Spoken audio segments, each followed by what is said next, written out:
Halo, balik lagi di kursus salon murah. Di video kali ini aku mau jawab pertanyaan yo. Jadi pertanyaan dari Mita di mana? Bali. Kak, aku mau nanya dong, untuk saat ini kan aku baru ajak satu pegawai untuk bantu di salon. Kira-kira ada perhitungan omset dapat berapa kalau diajak satu pegawai, dua pegawai dan seterusnya. Pengen tahu idealnya sepengalaman kakak gimana. Makasih kak, pertanyaanmu bagus banget. Tonton video ini sampai habis.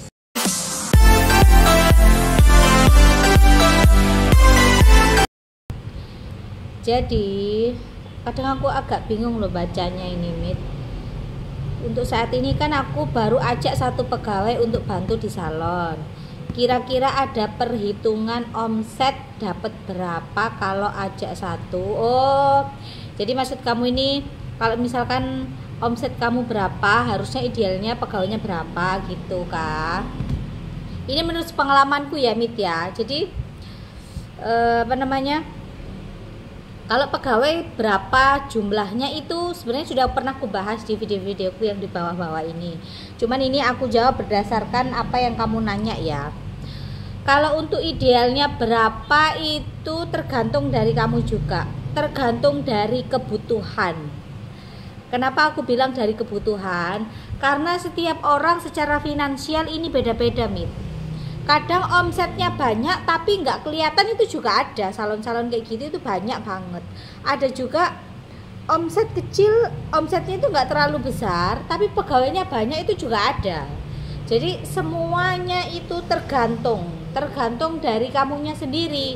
Kalau aku pribadi ya, Mit ya, agak riweh nih sama hijab. Kalau aku pribadi ya, kalau aku butuh enggaknya pegawai itu kulihat dari berapa jumlah kursiku. Kalau kursiku ini ada 3, 4, 5, 6. Kursiku ada 6. Aku pakai pegawai, ini aku pakai 2, satunya aku. Jadi anggapannya setiap orang ini misalkan rame nih ya, harus pegang 2 customer ya. 2 customer itu saling ngebantu, ini sudah selesai bantu, ini sudah selesai bantu, jadi nggak sampai nganggur, istilah kasarnya seperti itu. Tapi kalau kursi kamu di bawah itu sebenarnya satu aja cukup, karena kamu juga harus bantuin. Beda lagi kalau kamu posisinya hanya standby di kasir aja, itu beda cerita ya, terserah kamu mau pakai 2 orang atau 3 orang. Tapi kalau aku pribadi di sini aku terjun langsung, dimana bukan hanya pegawaiku, anggapannya katakanlah yang datang ini kerimbat semua, ya aku juga harus turun tangan juga ngerimbat semua gitu loh. Jadi kita ikut kerja, istilah kasarnya, mau kerjaan itu enteng nggak enteng, aku juga harus ikut terjun. Karena apa? Karena aku sudah memutuskan ketika kursiku ini 6, aku hanya cukup butuh yang namanya pegawai itu berapa? 3 aja, 2 aja. Jadi nggak terlalu yang aku kejar itu harus pegawai 3 sekian enggak sama sekali, karena pada dasarnya aku lebih suka ikut aktif bekerja. Tapi kalau Mita kursinya hampir sama kayak aku dan katakanlah Mita ini mau nih pakai 3, ya monggo silahkan, selama perhitungan finansial kamu ini cukup. Dan kalau kamu tanya omsetnya rata-rata berapa kalau kita menggunakan satu pegawai atau 2 pegawai, kalau itu sebenarnya kita nggak bisa ngomong harus berapa juta pegawaimu ada berapa. Karena apa? Pendapatan salon, setiap salon ini beda. Terus lagi rate gajinya setiap pegawai di setiap daerah ini beda-beda. Jadi nggak bisa disamakan. Katakanlah rate gajinya di sini anggapannya pasarannya misalkan ini ya, misalkan pasarnya 1,5, terus lagi di sana nggak sampai segitu, kan jatuhnya ini nanti nggak imbang. Jadi semua tergantung kebutuhan. Kalau aku pribadi, aku nggak pernah menghitung yang namanya omsetku berapa, aku butuh karyawan berapa, enggak. Aku nggak hitung seperti itu. Aku dapat omset sedikit pun ya pegawaiku tetap akan segitu, istilahnya gitu. Jadi aku nggak hitung lagi dari omset. Kalau aku nuruti omset, mungkin pegawaiku juga lebih daripada 2, tapi karena aku lebih suka terjun langsung, jadi aku mengurangi yang namanya pegawai, tapi aku ikut kerja juga. Jadi kalau kamu patokannya dari omset kamu, ya bingung juga gitu loh. Kalau hitungannya dari omset, sebenarnya gampang aja sih. Katakanlah omset kamu dalam 1 bulan ini 20 juta, tapi gaji pegawai kamu ini anggapannya di sana misalkan nih ya 20 juta itu kotor, anggapannya gajinya misalkan ya 1,5, itu juga bisa. Semuanya tergantung dirimu. Karena apa? Nggak bisa dari patokin setiap penghasilan kamu sekian berarti pegawaimu harus sekian, nggak bisa begitu. Butuhnya kamu ini berapa dulu. Kalau aku berdasarkan jumlah kursi. Karena gini loh, semakin banyak pegawai yang kamu piara di tempat kamu, maintenance kamu juga semakin besar. Dan resiko juga semakin besar. Resiko apa? Kadang suka berkelahi. Kamu kasih 3 nih ya. Berdua ini, A sama B ini berteman. Yang satu nanti nggak dikumpulin. Nggak punya teman akhirnya situasi salon ini jadi nggak enak. Tapi kalau kamu cuma kasih sepasang gendep ini, ya mau nggak mau dia hanya berteman sama itu. Dia nggak bisa berteman sama orang lain, anggapannya nggak bisa bolo-boloan kalau orang Jawa ngomong. Nggak mungkin bertengkar. Katakanlah bertengkar, berselisih paham, akan cepat akur karena cuma berdua. Kalau bertiga ini sudah pasti bersaing, kumpul ini ini nggak dikumpulin, anggapannya seperti itu. Ini yang bermasalah nanti, jadi situasinya nggak enak. Terus lagi, kalau kamu pegawai terlalu banyak juga, tapi kalau kamu menggunakan sistem itu silahkan kamu menggunakan banyak pegawai, dalam arti kamu hanya sebagai pemodal besar ya. Jadi main target kalau kayak gitu itu. Kalau pegawai banyak itu sudah pasti target 1 bulan itu sekian. Mbohnya piye caramu ngerayu customer, sing penting dalam 1 bulan itu omsetnya sekian. Ada yang seperti itu. Itu sudah mainannya kelas-kelas di atas yang gajinya itu kalau untuk face stylist ya, hair stylist itu bisa sekitar 3-4 jutaan. Anggapannya seperti UMR lah. Itu mainnya sudah skala besar. Tapi kalau kamu masih ikut andil dalam salon tersebut, lebih baik sebutuhnya kamu. Kalau kita terlalu memaksakan hanya untuk sekedar kadang itu gini loh ya, aku salah sedikit. Ada orang ibarat kata tuh ngopeni banyak pegawai itu karena gengsi, itu juga ada. Supaya terlihat seperti bos banget itu juga ada. Ada orang kayak gitu. Jadinya itu dia nggak punya apa-apa, pegawainya memang banyak tapi nggak punya apa-apa dia. Nilai investasinya nggak ada. Nah, hal seperti ini tuh kita nggak boleh tiru. Karena apa? Lebih baik kamu tuh capek tapi ada hasilnya daripada kamu nyantai-nyantai hanya sekedar duduk di kasir tapi kamu tuh nggak punya apa-apa. Kalau aku sih pribadi seperti itu ya.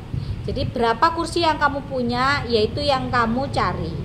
Kalau aku di sini ya itu tadi 2. Karena kalau anggapannya satu orang megang 1, dia santai kerjanya. Anggapannya gitu. Sedangkan kita kan di salon itu butuh kecepatan. Kalau aku lebih senangnya seperti itu karena aku terjun langsung. Jadi Mita kalau mau nambah pegawai ya nggak ada masalah. Nambah pegawai itu apakah menambah pendapatan? 50-50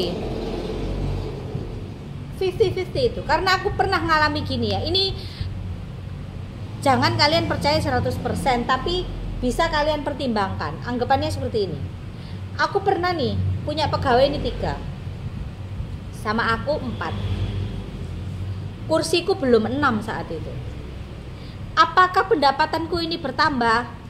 Jawabannya enggak. Sama. Kenapa bisa sama? Jatuhnya ini lebih banyak ngobrolnya daripada kerjanya. Dan yang paling kalian harus ingat-ingat juga, kalau terlalu banyak pegawai ya kan, mereka itu lebih nyantai. Karena ada beberapa pegawai itu pikirannya itu ada sing rajin banget nawarin ke customer treatment ini itu. Ada yang pemikirannya lain tuh gini, Lapo sih ini ngomong bahasa Jawanya sih ya. Kalau di bahasa Indonesia kan tuh lebih tepatnya itu kayak gini. Ngapain kamu nawar-nawarin sampai segitu-segitunya? Terus juga setiap bulan istilahnya itu kamu pasti dibayar, nggak usah terlalu capek-capek.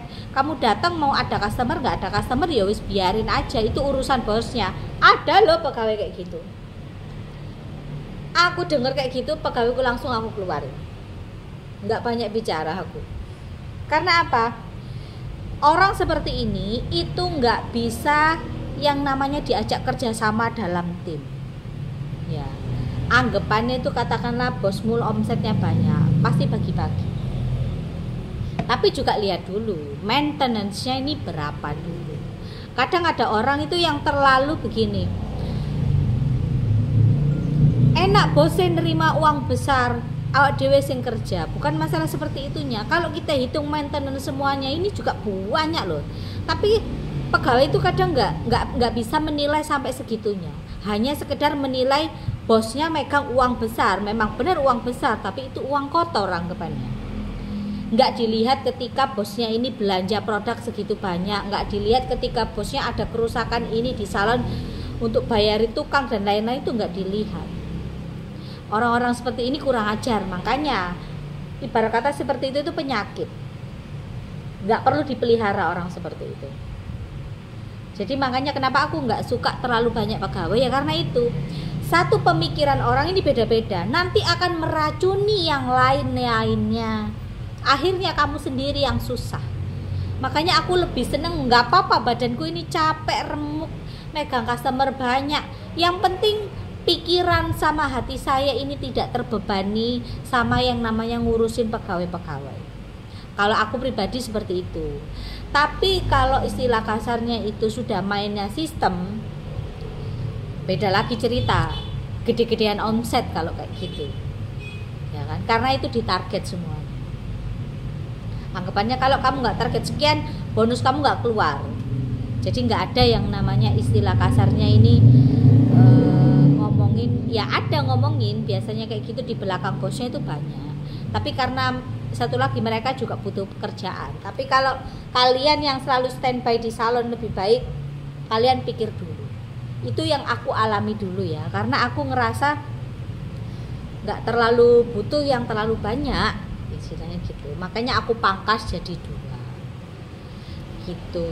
Jadi buat Mita, kalau mau nambah pegawai ya boleh, dipikir-pikir dulu butuhnya ini seberapa. Karena nggak semuanya ketika kita menambah pegawai, nambah omset itu juga belum tentu, karena ada satu pikirannya nyari omset, maksudnya nawar-nawarin, yang satunya kelemar-kelemar, hanya sekedar nggak ditawarin ke customer itu banyak kayak gitu. Akhirnya jatuhnya itu sama aja, malah pengeluaranmu lebih besar, lebih membengkak. Itu kalau versi diri saya ya. Tapi kalau untuk orang lain ya terserah mau cara manajemen dan penilaiannya seperti apa. Tapi kalau aku pribadi, sepengalamanku itu seperti itu. Jadi sharing-sharing seperti ini tuh penting banget buat kita pelaku usaha salon yang selalu ada di tempat. Karena apa? Terkadang hal-hal seperti ini tuh kita nggak bisa pikir sendiri. Kita butuh yang namanya pendapat orang lain yang ada di bidang yang sama kayak kita. Jadi penting nggak penting hal-hal kayak gini kalian pelajari lebih dalam lagi. Namanya kita kerja itu bukan hanya sekedar hasil kerja kita, bukan. Terkadang yang harus kita benahi sebenarnya bukan hasil kerja juga ada, tapi cara memanage keuangan kita ya. Jadi itu aja yang mau aku share sama kalian, sama Mita juga. Terima kasih buat Mita yang udah nonton, terima kasih buat Mita yang udah tanya-tanya, dan terima kasih buat kalian yang udah nonton video ini. Jangan lupa kalian subscribe.